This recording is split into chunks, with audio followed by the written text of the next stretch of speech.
أعوذ بالله من الشيطان الرجيم.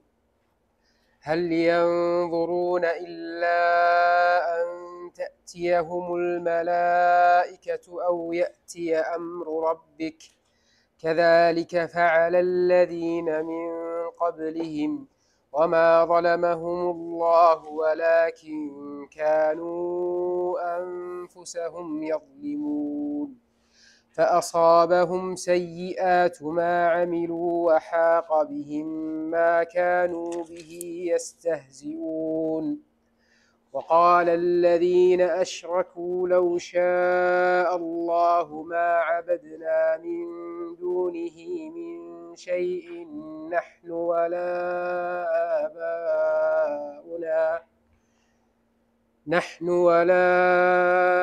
آباؤنا ولا حرمنا من دونه من شيء كذلك فعل الذين من قبلهم فهل على الرسل إلا البلاغ المبين ولقد بعثنا في كل أمة رسولا أن اعبدوا الله واجتنبوا الطاغوت فمنهم من هدى الله ومنهم من حقت عليه الضلالة فسيروا في الأرض فانظروا كيف كان عاقبة المكذبين إن تحرص على هداهم فإن الله لا يهدي من يضل وما لهم من ناصرين.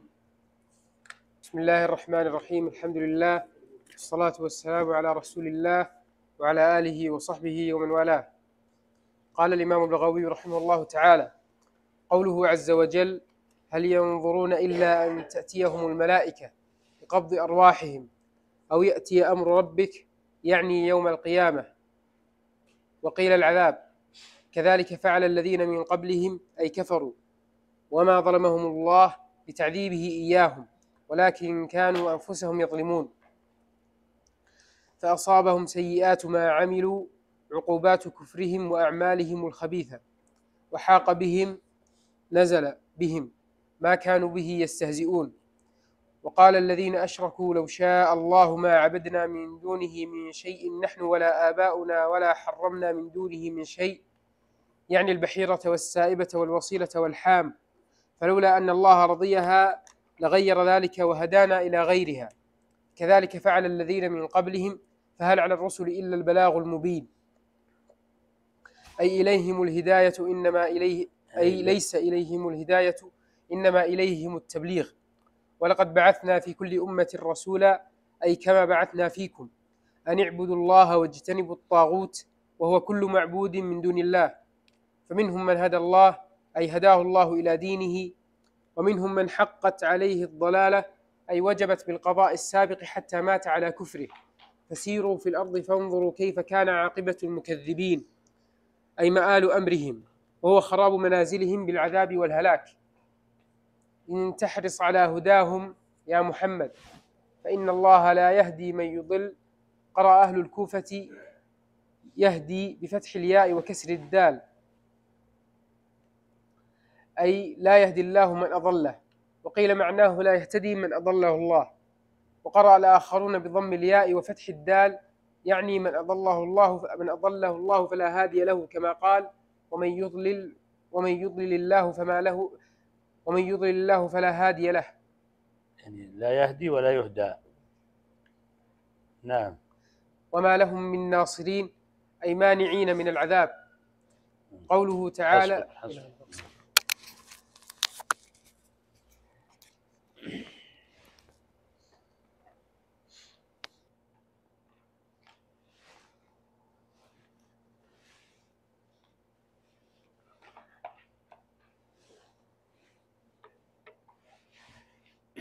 بسم الله الرحمن الرحيم. الحمد لله رب العالمين، صلى الله وسلم على نبينا محمد وعلى آله وصحبه أجمعين. اللهم علمنا ما ينفعنا وانفعنا بما علمتنا، زدنا علما يا رب العالمين. سبحانك لا علم لنا إلا ما علمتنا إنك أنت العليم الحكيم. يقول الله عز وجل: هل ينظرون إلا أن تأتيهم الملائكة أو يأتي أمر ربك كذلك فعل الذين من قبلهم وما ظلمهم الله ولكن كانوا أنفسهم يظلمون. ينكر الله تعالى على المشركين تماديهم في الغي والعناد وعدم الاستجابة للحق الذي جاء به الرسول صلى الله عليه وسلم بهذا الاستفهام الإنكاري: هل ينظرون إلا أن تأتيهم الملائكة أو يأتي أمر ربك؟ وأكثر المفسرين على أن المقصود بمجيء الملائكة هنا مجيئهم لقبض أرواحهم، كما سبق الإشارة إلى ذلك في قوله تعالى: الذين تتوفاهم الملائكة ظالمي أنفسهم. وقيل: هل ينظرون في التصديق بهذا الحق الذي جاء به الرسول صلى الله عليه وسلم إلا أن تأتيهم الملائكة كما قد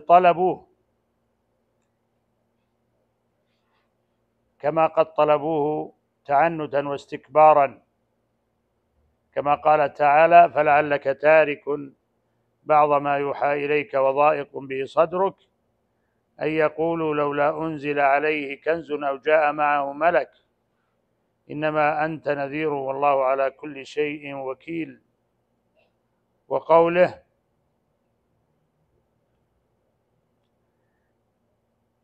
وقالوا ما لهذا الرسول يأكل الطعام ويمشي في الأسواق لولا أنزل عليه ملك فيكون معه نذيرا. وقوله: وقالوا لولا أنزل عليه ملك ولو أنزلنا ملكا لقضي الأمر ثم لا ينظرون.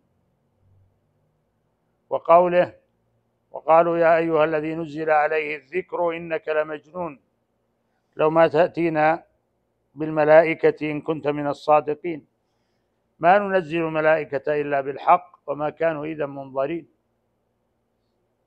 فبين الله عز وجل أن الملائكة لو نزلت عليهم لنزلت بالعذاب من الله عز وجل.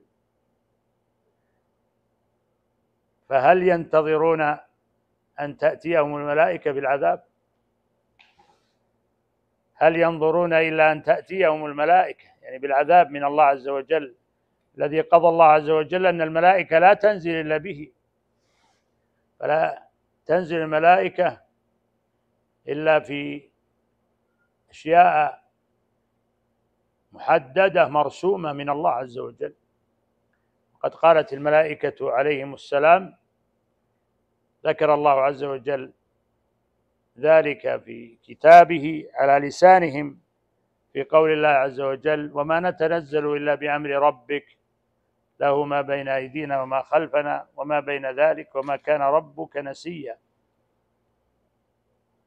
الملائكة نزولها إنما هو بأمر الله عز وجل. وهؤلاء الكفار المعاندون أرادوا أن تنزل الملائكة، فبين الله عز وجل أنه لو نزلت الملائكة لنزلت بالحق وبالعذاب، فهددهم الله عز وجل بذلك وأنكر عليهم: هل ينظرون إلا أن تأتيهم الملائكة أو يأتي أمر ربك. وقيل أمر ربك هنا الساعة، كما قال الله عز وجل في شأنها: هل ينظرون إلا الساعة أن تأتيهم بغتة وهم لا يشعرون. وقال أيضا في سورة محمد: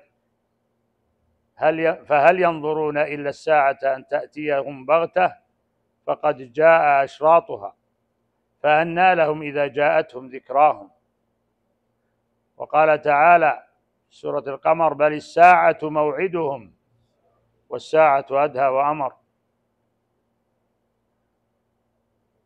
فأيضا الله يتهددهم بهذا الأمر، الساعة القريبة، فقد جاء أشراطها. وقيل من أشراطها أيضا إيش؟ بعث الرسول صلى الله عليه وسلم. أحسنت، بعث الرسول صلى الله عليه وسلم حتى إن النبي صلى الله عليه وسلم قال: بعثت أنا والساعة كهاتين،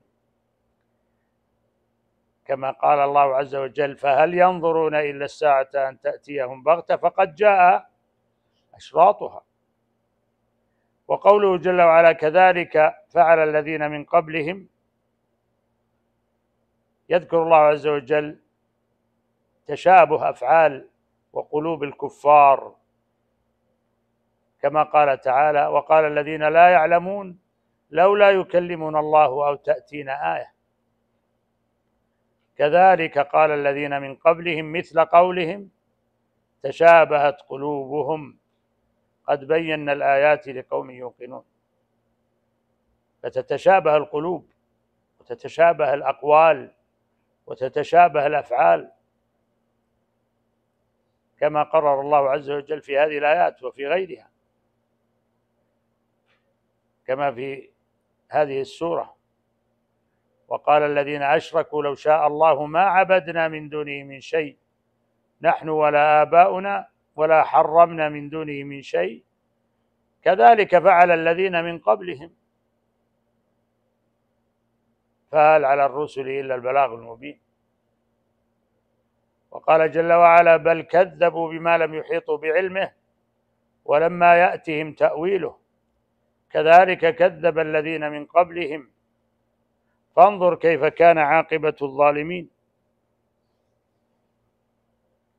وقوله تعالى: وما ظلمهم الله ولكن كانوا أنفسهم يظلمون، هذه الآية تكررت كثيرا في كتابه، فبين الله جل وعلا أن الظلم واقع من الكفار على أنفسهم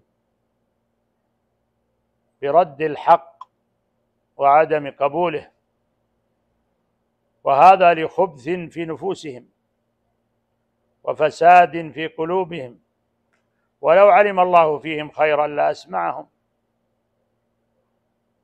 فما ظلمهم الله ولكن كانوا أنفسهم يظلمون. وقوله تعالى: فأصابهم سيئات ما عملوا وحاق بهم ما كانوا به يستهزئون، يبين الله عز وجل في هذه الآية عاقبة العمل السيء، وأنه يقع على صاحبه، كما قال تعالى: ولا يحيق المكر السيء إلا بأهله. وكما قال تعالى: من كان يريد العزة فلله العزة جميعا إليه يصعد الكلم الطيب والعمل الصالح يرفعه والذين يمكرون السيئات لهم عذاب شديد ومكر أولئك هو يبور.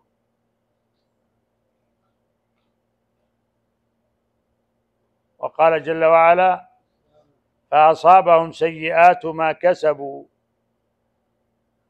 والذين ظلموا من هؤلاء سيصيبهم سيئات ما كسبوا وما هم بمعجزين. وقوله جل وعلا: وحاق بهم ما كانوا به يستهزئون، بمعنى أحاط بهم فعلهم السيء. حاق أحاط بهم فعلهم السيء من الاستهزاء والعناد والاستكبار. ثم قال جل وعلا: وقال الذين أشركوا لو شاء الله ما عبدنا من دونه من شيء نحن ولا آباؤنا ولا حرمنا من دونه من شيء كذلك فعل الذين من قبلهم فهل على الرسل إلا البلاغ المبين. هذه الآية هي إحدى آيات 4 في احتجاج المشركين الضالين على الله عز وجل بالقدر، والآيات 3 الأخرى هي قول الله تعالى في سورة الأنعام: سيقول الذين أشركوا لو شاء الله ما أشركنا نحن ولا آباؤنا ما أشركنا نحن ولا آباؤنا ولا حرمنا من شيء. يا نحن لو شاء الله ما أشركنا ولا نحن ولا آباؤنا ولا حرمنا من شيء كذلك كذب الذين من قبلهم حتى ذاقوا بأسنا قل هل عندكم من علم فتخرجوه لنا إن يتبعون إلا الظن إن تتبعون إلا الظن وإن أنتم إلا تخرصون.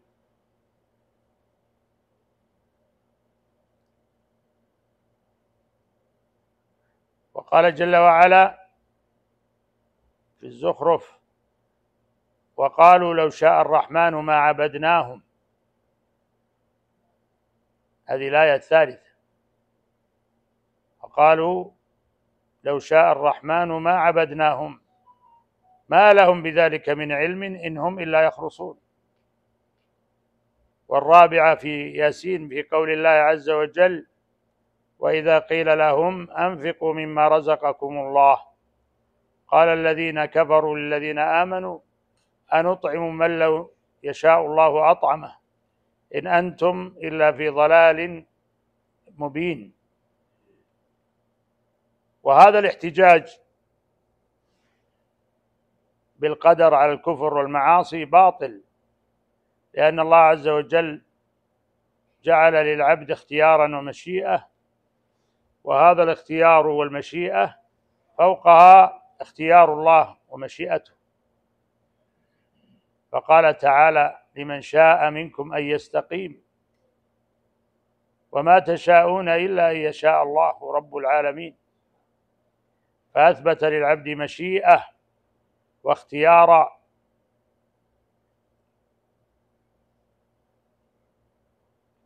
فلم يكن العبد مجبورا على عمل، بل هو الذي يختار طريقه. فكيف يحتج بما اختار هو على ربه؟ هذا من أبطل الباطل. وقولهم لو شاء الله ما عبدنا من دونه من شيء نحن ولا آباؤنا ولا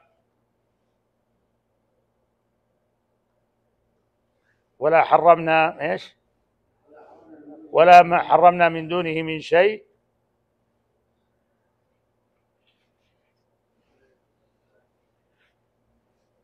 هذا القول منهم صحيح ولا ما بصحيح؟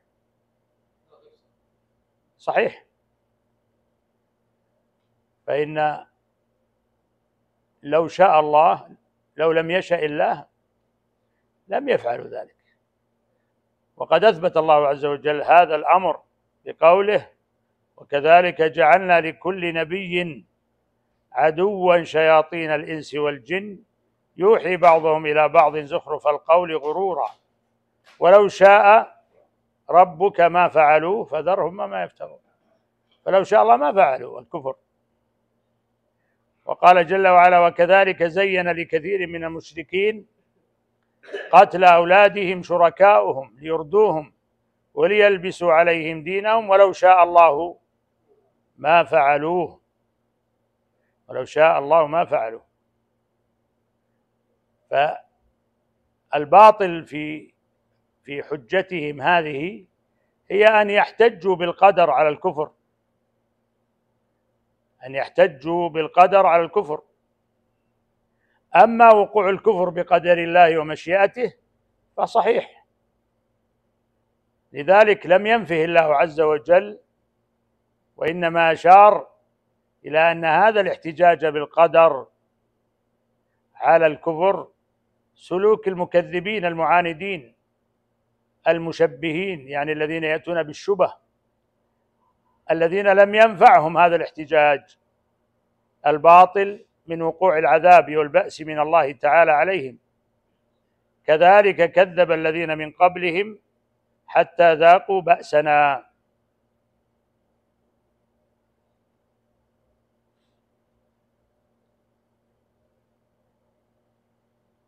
ولو احتج على هؤلاء الكفرة من يعتدي عليهم في أنفسهم أو أموالهم أو أعراضهم بالقدر لما قبلوا منه. يعني لو واحد سرق منهم مال فقال أنا سرقت بقدر الله، أو ضربهم فقال أنا ضربتكم بقدر الله، فهل يقبلون منه؟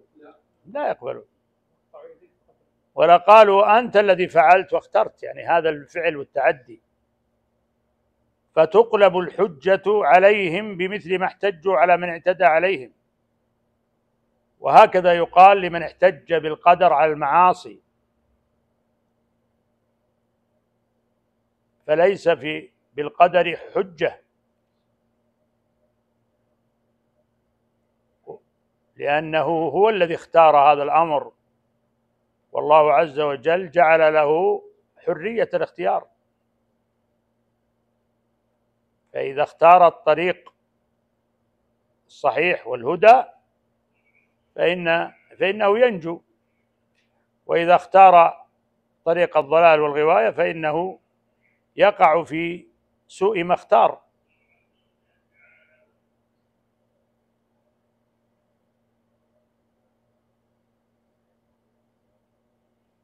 ولقد أعذر الله عز وجل للخلق بإرسال الرسل وإنزال الكتب، وفطر الله الخلق على الحق فطرة الله التي فطر الناس عليها، لا تبديل لخلق الله.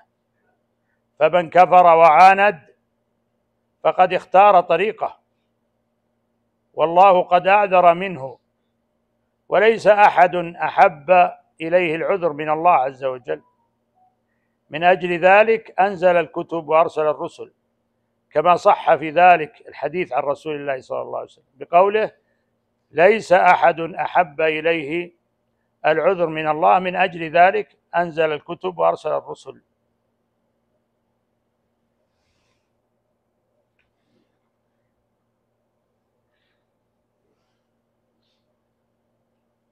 لذلك أردف الله عز وجل هذه الحجة الداحضة من المشركين بقوله: فهل على الرسل إلا البلاغ المبين، ليبين أن البلاغ قد تم من الله عز وجل عن طريق الرسل عليهم الصلاة والسلام. فمن ضل فقد ضل على علم واختيار. ثم قال جل وعلا بعد ذلك: ولقد بعثنا في كل أمة رسولا أن اعبدوا الله واجتنبوا الطاغوت، فمنهم من هدى الله ومنهم من حقت عليه الضلالة، فسيروا في الأرض فانظروا كيف كان عاقبة المكذبين. في هذه الآية يؤكد الله عز وجل إعذاره لجميع الأمم بإرسال الرسل بدعوة واحدة، وهي توحيده سبحانه، كما قال جل وعلا: وما أرسلنا من قبلك من رسول إلا نوحي إليه أنه لا إله إلا أنا فاعبدون. وقال في هذه الآية: ولقد بعثنا في كل أمة رسولا أن اعبدوا الله واجتنبوا الطاغوت. وقال جل وعلا: واسأل من أرسلنا من قبلك من رسلنا أجعلنا من دون الرحمن آلهة يعبدون. فقد جاءت الرسل عليهم الصلاة والسلام جميعا بالنذارة التامة في التحذير من الشرك، فكيف يقول هؤلاء لو شاء الله ما عبدنا من دونه من شيء؟ كما لو أرادوا بقولهم هذا أن شركهم مع الله حق، وأن الله قد أقرهم على ذلك، تعالى الله عما يقول الظالمون والكافرون والجاحدون علوا كبيرا. فإن الله عز وجل أرسل الرسل لبيان ضلال من أشرك وخالف الحق. وقوله جل وعلا: فمنهم من هدى الله ومنهم من حقت عليه الضلالة، هكذا انقسم الخلق في الحق الذي أرسل الله به الرسل عليهم الصلاة والسلام وأنزل به الكتب، فمن اهتدى فبهدى الله اهتدى، ومن ضل فهو الذي اختار طريق الضلال، فهو الذي اختار طريق الباطل فحقت عليه الضلالة. لذا أشار الله عز وجل إلى هذه السنة الباقية في انقسام الناس إلى فريقين، فريق في الجنة وفريق في السعير. فهذه سنة الله عز وجل في خلقه، أن الله عز وجل أنزل الكتب، أرسل الرسل وأنزل الكتب، فكان الناس فريقين: فريق قبل الهدى واستجاب فنجا، وفريق لم يستجب وعاند واستكبر واختار طريق الضلالة والغواية فحقت عليهم الضلالة.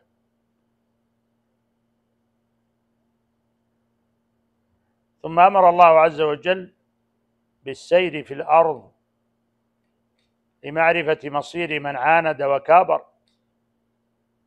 فإن في الأرض من أحوال الأمم السابقة ممن حلت بهم المثلات ووقع عليهم العذاب. فهذا السير سير في الأرض، وأيضا في معرفة من سبق من الأمم. فسيروا في الأرض فانظروا كيف كان عاقبة المكذبين. هذه الآية يعني تتكرر الأمر من الله عز وجل بالسير في الأرض حتى يكون للناس عبرة بأن من كذب وعاند واستكبر فإن الله عز وجل يعذبه ويعاقبه. هكذا اقتضت سنة الله عز وجل في عباده.